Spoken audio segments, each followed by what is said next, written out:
Power मुझे दे दो, 2 minute में इंसाफ कर दूंगा। और ये सेना की वर्दी में ये सेना का जवान प्रशासन को चुनौती दे रहा है।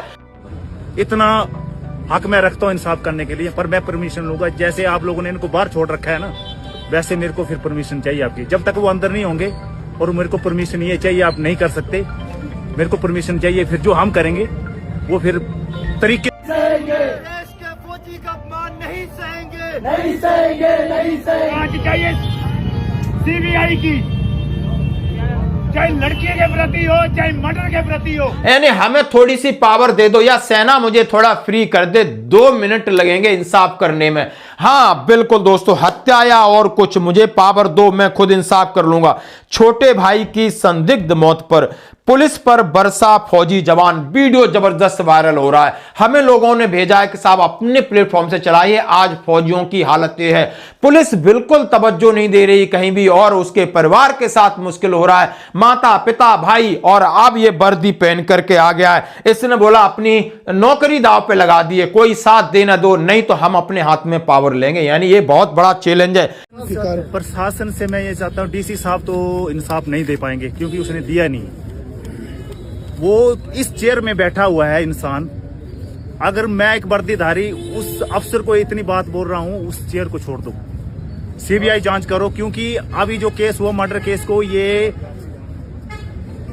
100 में से 99% इन्होंने केस को गुमराह कर दिया है। इसका इंसाफ नहीं मिलेगा। इनकी पहुंच बहुत दूर तक है, हमारी पहुंच नहीं। हमारी पहुंच होती इतनी तो आज 5 दिन उसकी हत्या हो गई है, तो आज इंसाफ मिल जाता। और उन लोगों की झूठी न्यूज डाली गई है कि वो पुलिस थाना में अरेस्ट है 3-4 दिन से, वो बाहर घूम रहे हंस रहे हैं। इससे बड़ी शर्म की बात और बेइज्जती की बात हमारे लिए और क्या हो सकता है। आखिर आप फौजियों को सोशल मीडिया पे इस तरह आना पड़ रहा है, यदि ये रोका नहीं गया तो आगे क्या होगा आप समझ सकते हो। और सेना भी मजबूर है, क्या करे। सेना का अधिकारी वहां से चिट्ठी लिखे, फोन करे तो यहां कोई उसकी बात का तवज्जो नहीं दे रहा है। हिमाचल प्रदेश के चंबा जिले में एक युवक की संदिग्ध मौत का मामला तूल पकड़ता है।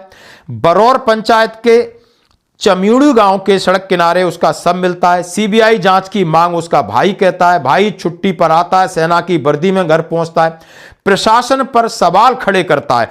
परिजनों का कहना है युवक की मौत सामान्य दुर्घटना नहीं बल्कि एक सुनियोजित हत्या है।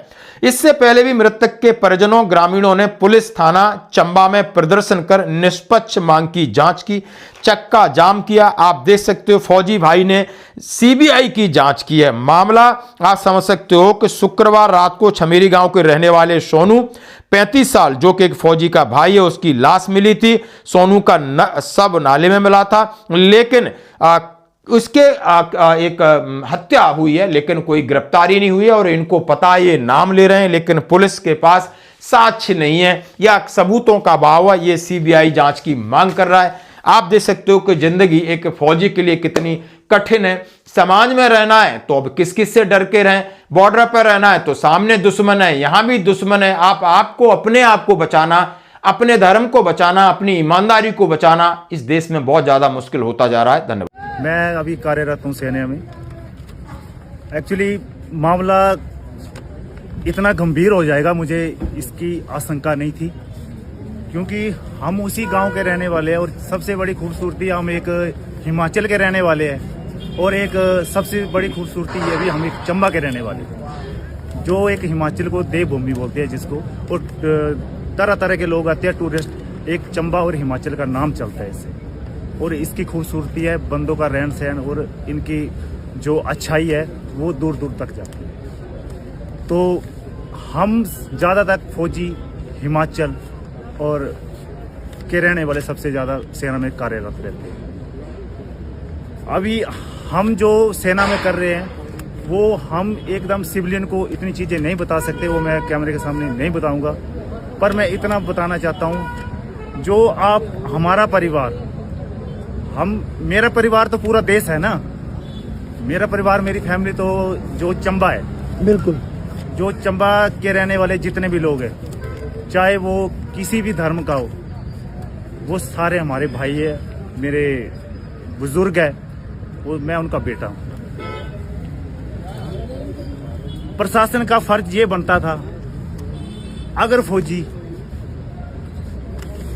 देश की रक्षा में हैं, तो उनका फर्ज बनता था उस फौजी की फैमिली की सुनवाई करना।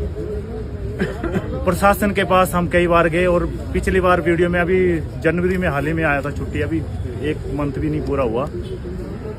प्रशासन के पास इतने चक्कर लगाए हमने, मांग थी हमारी, मुद्दा सही होना चाहिए, स्पष्ट होना चाहिए, हकीकत झूठ के उसमें नहीं चलेंगे, ताकि लोगों तक बात पहुंचे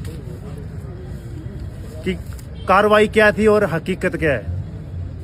क्योंकि बोलते कुछ और है, होता कुछ और है। सच्चाई मैं बताऊंगा। अगर आपको लगता है अगर मैं सच बोल रहा हूं, तो आप सच्चाई के साथ चलना। झूठ का मैं विरोध करता हूं और झूठ के साथ मैं चलूंगा भी। वीडियो लंबी हो सकती है, क्योंकि हर चीज मैं पॉइंट टू पॉइंट बताऊंगा। मैं छुट्टी में आया 31 जनवरी से पहले, दिसंबर, शायद दिसंबर, इतनी डेट का पता नहीं है मुझे, दिसंबर लास्ट तक मैं छुट्टी पे आया। कोई 21-22 दिसंबर को मैं छुट्टी पे आता हूँ 2025 में। तो लोगों की समस्या थी, बेचारे घूम रहे थे, कोई रोड था, सरकारी भूमि थी, तो उनके कुछ अक्रोचमेंट कर रखे थे उन्होंने, घर वगैरह जो भी है। तो हम प्रशासन के पास गए, पूरे लोग जाते थे कि भाई हमारा, क्योंकि इसलिए जाते थे कि हमारे गांव के लिए सड़क नहीं थी। सड़क इसलिए नहीं थी क्योंकि किसी की डेथ हो जाती थी तो उनको एम्बुलेंस नहीं पहुंच पाती थी, और टाइम से उन्हें फर्स्ट जो ट्रीट होता है मेडिकल का, वो उनको नहीं मिल पाता था। तो हम लोगों ने क्या किया, प्रशासन के पास गए, अनुमति ली, डॉक्यूमेंट कार्रवाई जो भी था कि भाई किसी की निजी भूमि तो लेंगे नहीं, जो होगा सरकारी वो लेके जाएंगे। पर मौके पे जब धमकियां मिलना शुरू हुई, क्योंकि मैं वहां पे था, क्योंकि मैं भी एक वर्दीधारी हूँ, मुझे भी हर कानून का दायरा पता है, और मैं उसके बेस में मुझ पर चलना था, और डॉक्यूमेंट कार्रवाई भी मुझे चलना था। तो मुझे धमकियां ये मिली, और मैंने 1100 नंबर पे कंप्लेंट की 14 जनवरी 2026 को जी। मैंने कंप्लेंट की पुलिस थाना सदर में, जिसके इंचार्ज थे Deep Kumar, constable, head constable. उनके पास 1100 के मध्य में कंप्लेंट मैंने की थी। मैंने कंप्लेंट ये की थी, मेरी फैमिली और परिवार को खतरा है, जान से मारने का इन लोगों से खतरा है। 14 जनवरी की बात है कि ये कुछ कर सकते हैं, ताकि इनके ऊपर कार्रवाई करे, ये कोई अंजाम ऐसा ना दे दे। क्योंकि मुझे आशंका थी, जहां मुझे आशंका होगी कि मैं भी उसी फोर्स में रहता हूं, तो पता लग जाता है कि ये अनहोनी होनी है, मुझे पता था। पर मैंने पुलिस का साथ लिया और मैंने डॉक्यूमेंट कार्रवाई शुरू की, ताकि इसका हल हो सके, इस कार्रवाई को अंजाम ना दे पाए वो।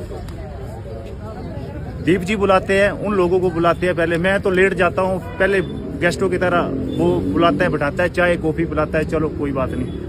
मुझे बोलता है दीप जी, कैमरा लगा था सामने, कैमरों की फोटो कॉपी मैं निकालूंगा वहां पे। मैंने वही खतरा है। वो बोलता है ये बुड्ढे है, इनसे क्या खतरा, ये तो बहुत मासूम है।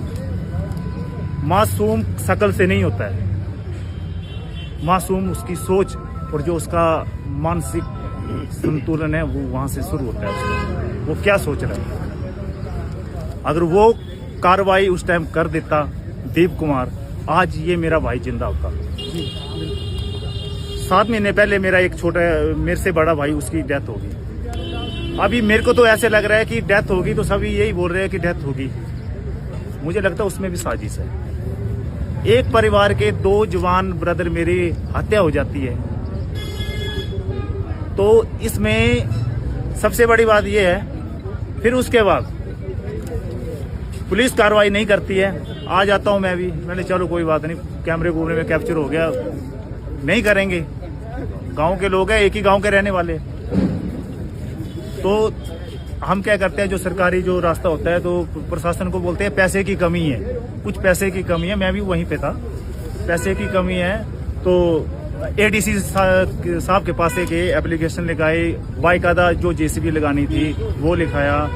लोगों ने बोला अपना चंदा डाल के हम ये जो सरकारी भूमि है 10 फुट जो भी आता है वो रास्ता निकाल के ले जाएंगे प्यार से।